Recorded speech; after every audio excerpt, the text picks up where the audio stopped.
सभी के सामने सुब्रमण्यम भारती के जीवन का एक संक्षिप्त परिचय देना चाहती हूँ। सुब्रमण्यम भारती का जन्म 11 दिसंबर 1882 को हुआ था। उनकी माता का नाम लक्ष्मी अम्मल और पिता का नाम चिन्ना स्वामी अय्यर था।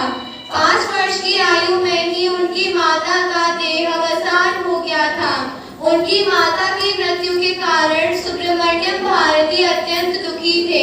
उन्होंने अपना दुख अपनी कविताओं के माध्यम से प्रकट किया था।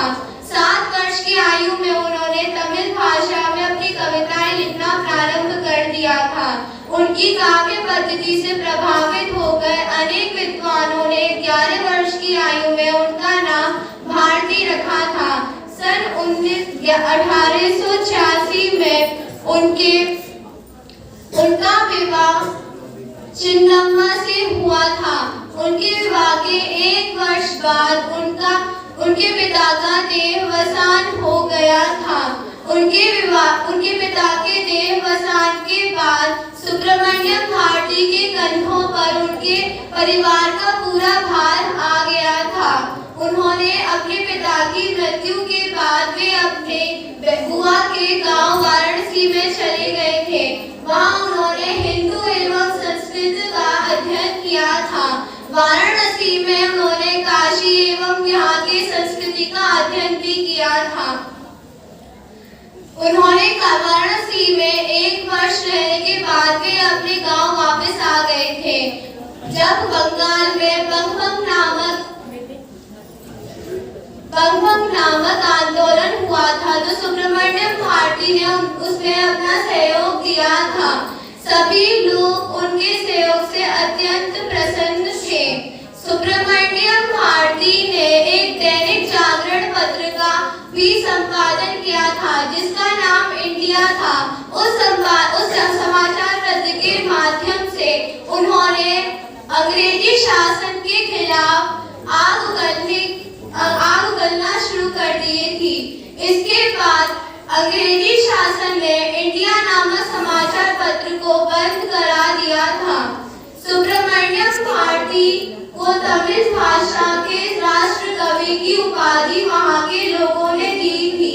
उनके सभी गीतों का संग्रह एक स्वदेश गीत के माध्यम से प्रसिद्ध है।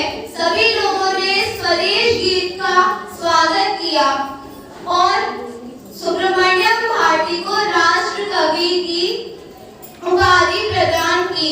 सुब्रमण्यम भारती बच्चों को अत्यंत प्रेम करते थे। उन्हें बच्चों के साथ खेलना अत्यंत पसंद था। वे ऐसा करने में रुचि रखते थे। तिरुवल्लीपुरम के एक मंदिर में वे हाथी को प्रतिदिन गन्ना खिलाने जाया करते थे। एक दिन वह अति पागल हो गया था। सुब्रमण्यम भारती प्रतिदिन की भांति उस हाथी को गन्ना खिलाने के लिए जा रहे थे। लोगों ने उन्हें वहां जाने के लिए मना कर दिया था, परंतु सुब्रमण्यम भारती ने इस बात को अनसुना कर अपने कार्य की ओर अग्रसर हुए। क्योंकि वह हाथी पागल था, जैसे ही सुब्रमण्यम भारती वहां पहुंचे, हाथी ने उन्हें अपनी सूंड में जकड़ लिया और जमीन पर दे मारा। ऐसा करने पर सुब्रमण्यम भारती को बहुत चोटें आई और थोड़ी ही देर बाद उनकी मौत हो गई। सुब्रमण्यम भारती हमारे लिए एक उनके विचार हमारे लिए बहुत ही ज्यादा अच्छे हैं। धन्यवाद।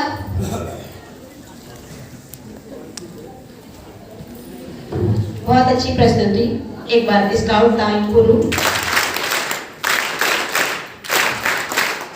ये जो 28 सितंबर से